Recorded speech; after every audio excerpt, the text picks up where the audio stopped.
Welcome to our deep dive into the history of India. Today, we are beginning our exploration of a monumental shift in the subcontinent's history, the decline of the mighty Mughal Empire. We will trace the lineage of the emperors, examine their policies, and understand how a once invincible empire slowly fractured and gave way to foreign powers. Let's start by briefly looking at where the Mughals came from. The Mughals boasted a formidable pedigree, descending from two of history's greatest conquerors. On their mother's side, they traced their bloodline back to Genghis Khan, the legendary leader who united the Mongol tribes and ruled vast swaths of China and Central Asia. On their father's side, they were the heirs of Timur, the fearsome conqueror who dominated Iran, Iraq, and present-day Turkey. This dual heritage of nomadic warfare and imperial ambition deeply influenced the Mughal approach to conquest and governance. The story of the Mughal Empire in India begins with Zahiruddin Muhammad Babur. Babur's early life was fraught with hardship. He inherited the throne of Fergana in modern-day Uzbekistan in 1494 when he was just 12 years old. However, he was soon driven out of his ancestral lands by a rival Mongol group, the Uzbeks. After years of wandering as a landless prince, he captured Kabul in 1504. Looking eastward, Babur eventually marched into India. In 1526, at the historic First Battle of Panipat, his forces defeated Ibrahim Lodi, the last ruler of the Delhi Sultanate. Though he couldn't completely crush the Afghan and Rajput resistance during his short 4-year reign, Babur successfully laid the foundation for what would become a massive all-India empire. While Babur planted the seed, it was his grandson, Akbar, the third Mughal emperor, who truly grew the empire into a towering oak. Akbar didn't just conquer new territories, he masterfully consolidated them. Through a combination of brilliant military campaigns, strategic matrimonial alliances, and inclusive administrative reforms, Akbar integrated diverse regions and peoples. Under his rule, the Mughal Empire transformed from a foreign conquering force into an indispensable central pillar of Indian politics and society. Fast forward to the sixth emperor, Aurangzeb, who ruled from 1658 to 1707. Aurangzeb was a complex and highly orthodox ruler. Unlike Akbar, he abandoned the policies of religious tolerance and conciliation. He alienated many of his subjects and regional rulers by refusing to make peace. Yet, despite these socially harmful policies, Aurangzeb was a highly capable administrator. When he died in 1707, the Mughal administration was still remarkably efficient, and the army remained a formidable force. He also aggressively expanded the empire's borders, conquering southern kingdoms like Bijapur and Golconda, and pushing into the northeast. However, Aurangzeb's relentless expansion was a double-edged sword. By pushing the empire's boundaries so far south and east, he created a territory that was simply too vast to be governed effectively from a single central authority in Delhi. The communication lines were stretched thin, and regional governors began to act independently. When Aurangzeb died in 1707, he left behind an overextended state. His successors lacked his iron will and administrative genius, and they proved completely unable to maintain the unity of this massive empire. This marked the beginning of a long, agonizing decline that would ultimately end in 1857. The chaos began immediately upon Aurangzeb's death. His 3 sons fought a bitter war of succession. One son, Azam Shah, held the throne for a mere 3 months before being defeated. Ultimately, the 65-year-old Bahadur Shah emerged victorious, ruling from 1707 to 1712. Realizing the damage done by his father's rigid stance, Bahadur Shah actively reversed Aurangzeb's narrow-minded policies.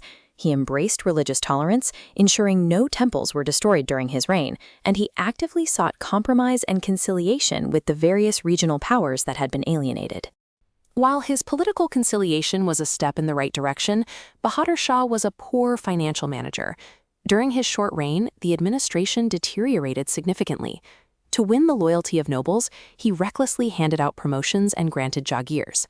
A jagir was a specific piece of land assigned to a Mughal official, known as a jagirdar. Instead of the state collecting taxes from that land, the revenue went directly to the jagirdar as payment for their services. By giving away too many jagirs, Bahadur Shah severely depleted the central treasury, worsening the state's financial crisis. Let's look at how Bahadur Shah handled specific regional powers. With the Rajputs, he initially tried to assert greater imperial control, but facing resistance, he wisely pivoted back to a policy of conciliation. His approach to the Sikhs was similarly pragmatic at first. He made peace with the 10th Sikh guru, Guru Gobind Singh, even granting him a high imperial rank, or mansab. However, this peace was short-lived. After the guru's death, a massive rebellion broke out under the leadership of Banda Bahadur, forcing the emperor to take strong military measures and lead campaigns against the Sikh rebels. To understand the Sikh rebellion, we need to look at their leadership. Guru Gobind Singh was the 10th and final human guru of the Sikhs. In the late 17th century, he militarized the community by laying the foundation of the Khalsa Panth, or the Army of the Pure, to defend against Mughal oppression. When Guru Gobind Singh passed away in 1708, he declared that the line of human gurus would end. The political and military leadership of the Sikhs then passed to his highly capable and trusted disciple, Banda Singh, famously known as Banda Bahadur, who fiercely challenged Mughal authority in the Punjab. Down in the Deccan, Bahadur Shah's policy towards the Marathas was at best a half-hearted conciliation. The Marathas were demanding the right to collect two specific types of revenue. Bahadur Shah granted them the right to collect Sardish Mukhi, but he explicitly refused to grant them the more lucrative Chauth. Furthermore, he played a dangerous game of divide and rule. He refused to officially recognize Shahu as the rightful Maratha king, deliberately leaving the succession ambiguous. This allowed a bitter civil war to rage between Shahu and his aunt, Tarabai, keeping the Marathas divided, but also keeping the Deccan in a state of constant turmoil. You might be wondering what Chauth and Sardeshmukhi actually were. These were two critical sources of income for the Maratha Empire. Chauth, which literally means 1/4, was a protection tax. It was a levy of 25% of the total revenue collected from external territories in exchange for a promise that the Marathas would not raid them. Sardeshmukhi, on the other hand, was an additional 10% surcharge on land revenue. It was collected in districts where the Marathas claimed hereditary rights, acting as a direct tribute paid to the Maratha king in his capacity as the supreme head of the revenue collectors, or the Sardeshmukh. The Maratha civil war I mentioned was between two key figures, Shahu and Tarabai. Shahu was the grandson of the great founder of the Maratha Empire, Shivaji. He had been captured as a child and held prisoner by Aurangzeb for nearly 2 decades, from 1689 until his release in 1707. While Shahu was imprisoned, his aunt, Tarabai, had taken charge. As the regent, she valiantly led the anti-Mughal resistance in the name of her young son, Shivaji II. When Shahu returned, claiming his rightful place on the throne, Tarabai refused to step down. This sparked a devastating civil war between Shahu's faction in Satara and Tarabai's faction in Kolhapur. Returning to the Mughal court, Bahadur Shah died in 1712, plunging the empire into yet another civil war. But this time, something fundamental had changed in Mughal politics. It was no longer just royal princes fighting for the crown. Ambitious, powerful nobles stepped out of the shadows and became the real contenders for power. They began using the princes as mere puppets to seize control of the state apparatus. The winner of this succession war was Jahandar Shah, but his victory was entirely due to the backing of Zulfikar Khan, the most powerful noble of that era. During Jahandar Shah's brief reign, the actual administration was entirely in the hands of his wazir, or prime minister, Zulfikar Khan. Zulfikar Khan was a pragmatist who rapidly accelerated the reversal of Aurangzeb's orthodox policies. His most significant move was abolishing the jizya. The jizya was a controversial tax levied specifically on non-Muslim subjects in exchange for state protection. By abolishing it, he won immense goodwill.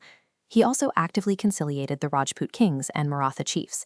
However, he made no peace with the Sikhs, continuing the harsh military suppression of Banda Bahadur.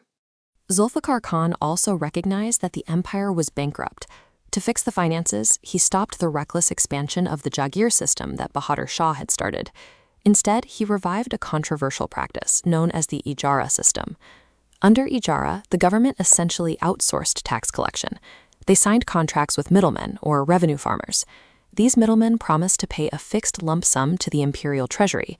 In return, they were given the right to squeeze as much tax out of the peasant farmers as they possibly could. While it provided quick cash for the state, in the long run it ruined the agricultural economy, decreased actual government revenue, and led to horrific oppression of the peasantry. Zulfikar Khan also tried to stabilize the Deccan region. In 1711, his deputy governor, Daud Khan Pani, struck a crucial deal with the Maratha king Shahu, which Zulfikar Khan officially confirmed. This agreement finally gave the Marathas what they had been demanding, the legal right to the Chauth and Sardeshmukhi revenues of the Deccan. However, there was a clever catch.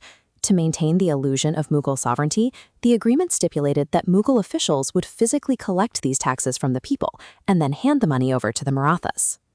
Jahandar Shah's reign lasted barely a year. In 1713, he was overthrown and killed by his own nephew, Farrukh Siyar. Once again, the prince was merely a figurehead. The real architects of this victory were two powerful nobles known as the Sayyid brothers.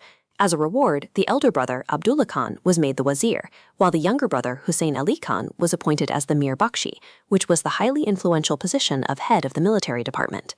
During Farrukh Siyar's reign, the Mughal army finally managed to defeat the Sikh leader Banda Bahadur in 1715, executing him the following year. But the alliance between the emperor and the Sayyid brothers quickly soured. Farrukh Siyar was not content to be a puppet. He wanted to exercise real personal authority. This led to a bitter, behind-the-scenes power struggle with the Sayyids, who had grown accustomed to running the state. The conflict reached a shocking climax in 1719. The Sayyid brothers, bringing in Maratha troops led by Peshwa Balaji Vishwanath for support, dragged Farrukh Siyar off the throne, blinded him, and killed him. This was a watershed moment. It was the very first time in the long history of the Mughal Empire that an emperor was assassinated by his own nobles. The aura of imperial invincibility was shattered forever. Before his demise, Farrukh Siyar made a decision with massive historical consequences. In 1717, he issued 3 royal decrees, known as farmans. These farmans granted the English East India Company the incredibly valuable right to export and import their goods completely duty-free in Bengal and other regions.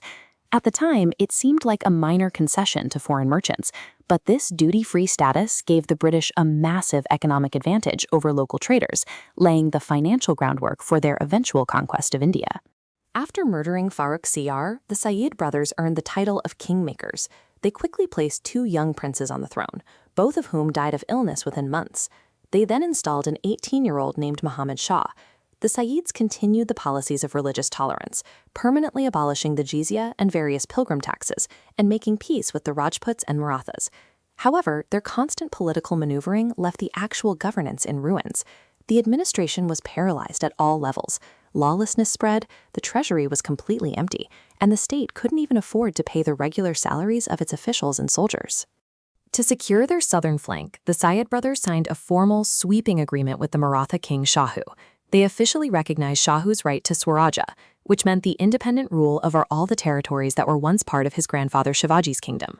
They also granted him the direct right to collect Chauth and Sardeshmukhi across 6 major provinces of the Deccan. In exchange, Shahu agreed to pay an annual tribute of 10 lakh rupees to the emperor, maintain a force of 15,000 cavalry to support the Mughals in the Deccan, and take responsibility for maintaining peace and preventing rebellions in the region. The absolute power of the Sayyid brothers naturally bred intense jealousy among other noble factions. A powerful group, spearheaded by the brilliant noble Nizam-ul-Mulk, began conspiring against them. They rallied support by accusing the Sayyids of pursuing anti-Mughal and anti-Islamic policies. The young emperor, Muhammad Shah, eager to break free from his puppet masters, secretly backed this conspiracy. In 1720, the plot succeeded. The younger brother, Hussein Ali Khan, was assassinated in his camp. The elder brother, Abdullah Khan, tried to raise an army to fight back but was decisively defeated near Agra, bringing the era of the kingmakers to a close. With the Sayyids gone, Emperor Muhammad Shah finally had real power. He ruled for nearly 30 years, from 1719 to 1748. At the start of his reign, the empire still had a chance. The people still respected the crown, the artillery was strong, and regional rulers were still nominally loyal. This was the last real opportunity to save the Mughal Empire. Unfortunately, Muhammad Shah was not the leader the moment required. Nicknamed Rangila for his obsession with art, culture, and a highly luxurious lifestyle, he neglected state affairs. Instead of empowering capable ministers, he surrounded himself with corrupt, sycophantic nobles, allowing the administration in North India to rot from the inside out. The tragedy of Muhammad Shah's reign is best illustrated by the story of Nizam-ul-Mulk. Nizam-ul-Mulk was appointed wazir in 1722. He was a highly capable administrator who vigorously attempted to reform the corrupt system and restore imperial authority. However, Emperor Muhammad Shah consistently undermined his efforts, siding with the corrupt nobles at court. Frustrated and disgusted, Nizam-ul-Mulk simply gave up. He abandoned his post in Delhi, marched south, and established his own independent state of Hyderabad in the Deccan. His departure signaled to everyone that loyalty and virtue had fled the empire. This triggered the physical breakup of the Mughal state, as other strong governors soon carved out their own independent kingdoms in Awadh and Bengal, paying only lip service to the emperor in Delhi. Following Muhammad Shah, the empire fell into the hands of Ahmad Shah Bahadur, who ruled from 1748 to 1754. He inherited a shell of an empire.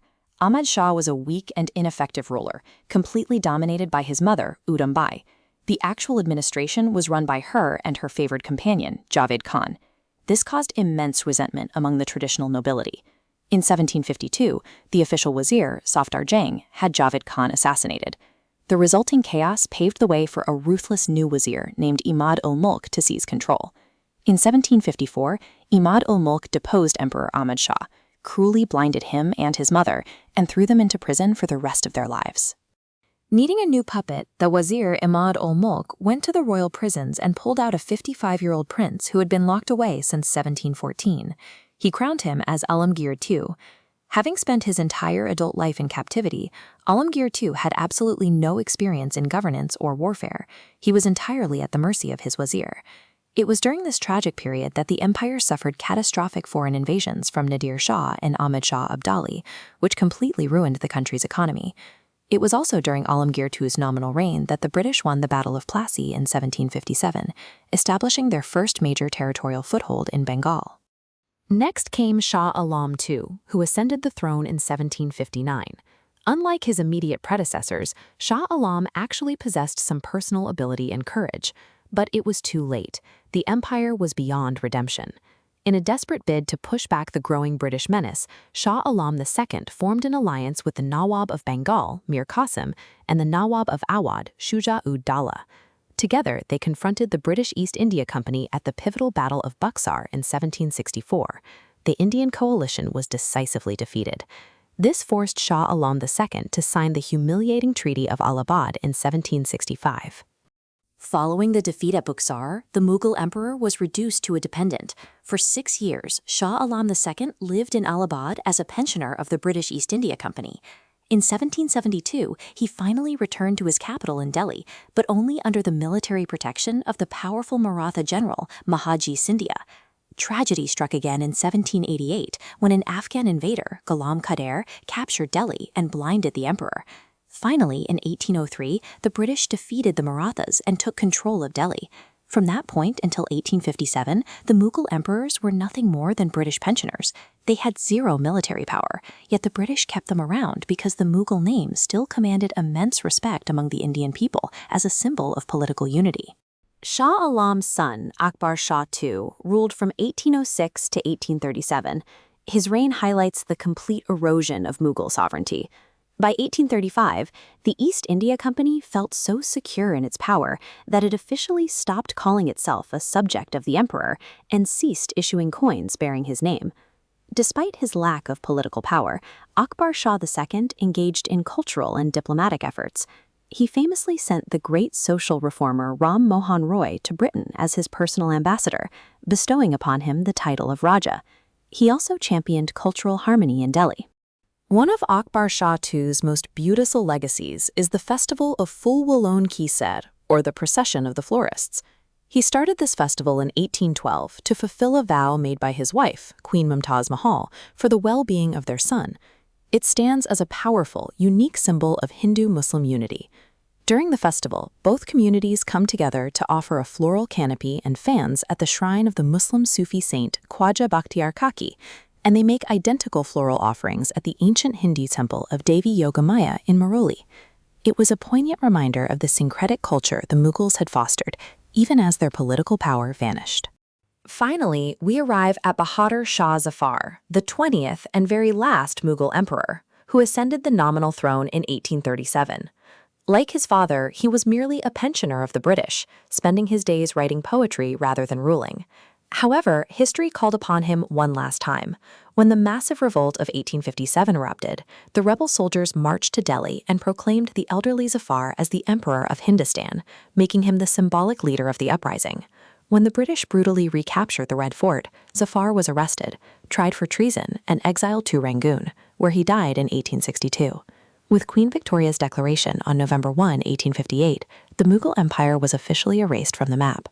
As we move forward, we will examine the devastating foreign invasions that accelerated this tragic collapse. Nadir Shah founded the Afsharid dynasty of Iran, ruling from 1736 to 1747. By 1736, he had successfully gained control over most of what is now present-day Afghanistan.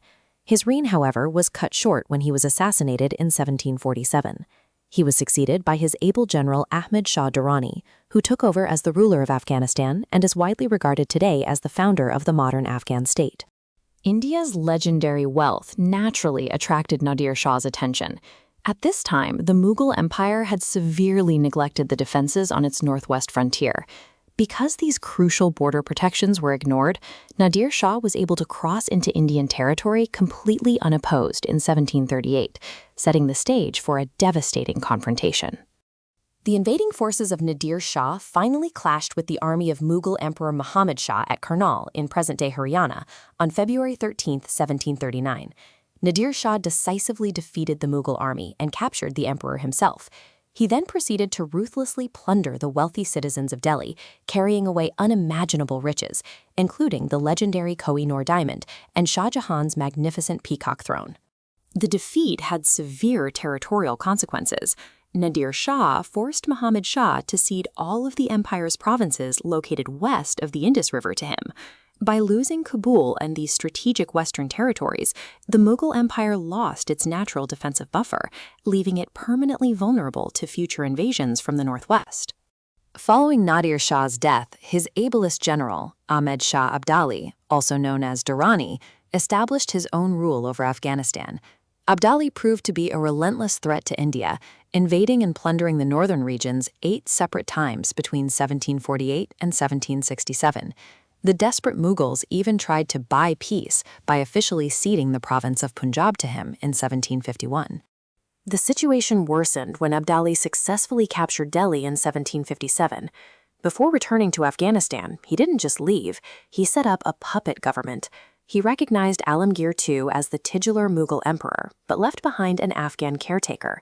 Crucially, he appointed the Rohilla chief, Najib-ud-Dawla, as the Mir Bakshi, making him Abdali's personal supreme agent to control the empire from within. This Afghan control over Delhi did not sit well with the rising Maratha power.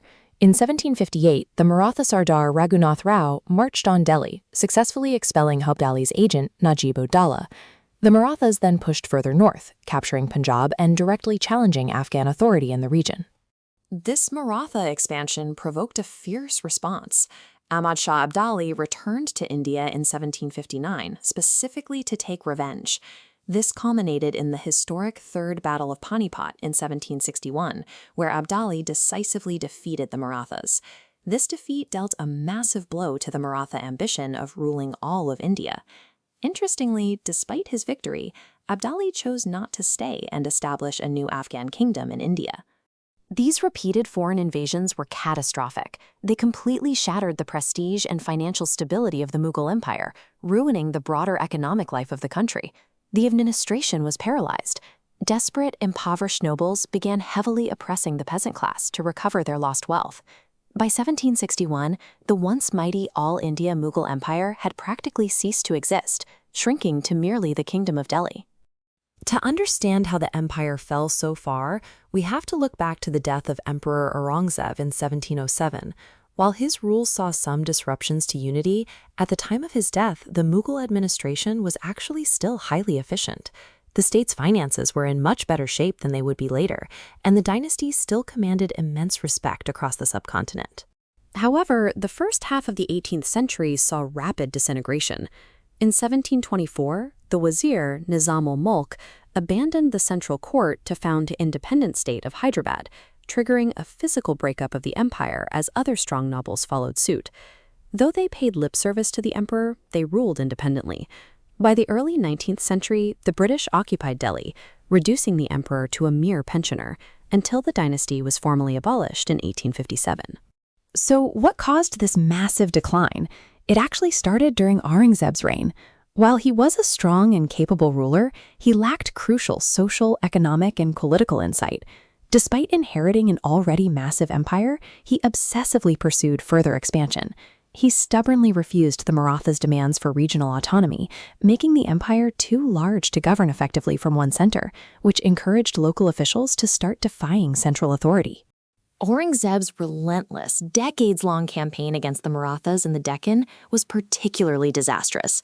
Starting in 1698, he personally managed these wars, which meant he was absent from northern India for over 25 years. This neglected the vital northwest frontier, completely drained the empire's financial resources, ruined the Deccan's trade, and shattered the myth of the Mughal army's invincibility. Another major factor was a shift in religious policy. Early Mughal rulers maintained a secular state, fostering friendly relations between Hindus and Muslims and opening high offices to chiefs of all backgrounds. Aurangzeb, however, reversed this policy of non-interference. His strict religious policies alienated Hindu rulers and subjects, seriously damaging the social stability of the empire.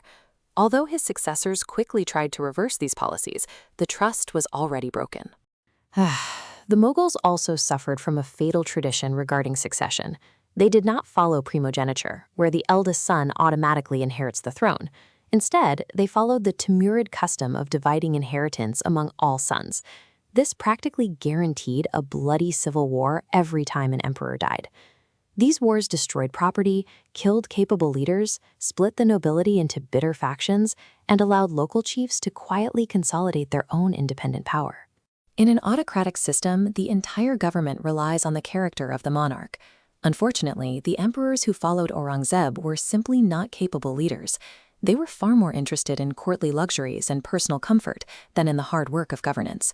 Because they lacked strong leadership, they were powerless to stop provincial governors from quietly siphoning away political and economic authority. As the emperors weakened, the nobility became increasingly selfish. The nobles abandoned their devotion to the state, becoming corrupt and ease-loving. They split into fierce rival factions, most notably the Iranians and the Turanians, using the emperors as mere puppets. Worse, they began monopolizing high offices and making them hereditary, which completely closed the door for new, capable, and efficient individuals to rise through the ranks based on merit. This toxic environment led to a total collapse of administration and finance in the 18th century. Corruption and disobedience were rampant at all levels. To appease these greedy nobles, emperors started giving away Kalisa, the crown lands whose revenue went directly to the state. This drastically reduced the empire's income, pushing the central government to the verge of bankruptcy. Without money, they couldn't maintain a strong military, leaving them defenseless against foreign attacks. To understand the economic collapse, we must look at the Jagirdari system. Under the Mughals, land was divided into two groups. First was Kalisa, or crown land, where revenue went straight to the state treasury. Second was the Jagir. Instead of paying officials in cash, the state assigned them a Jagir. The official, known as a Jagirdar, collected the revenue from this land as payment for their administrative and military services. The crisis hit when Aurangzeb expanded into the Deccan. He recruited many new nobles to help govern, creating a sudden spike in the number of Jagirdars, but there simply wasn't enough land to give them. Facing a shortage of Jagirs, nobles panicked.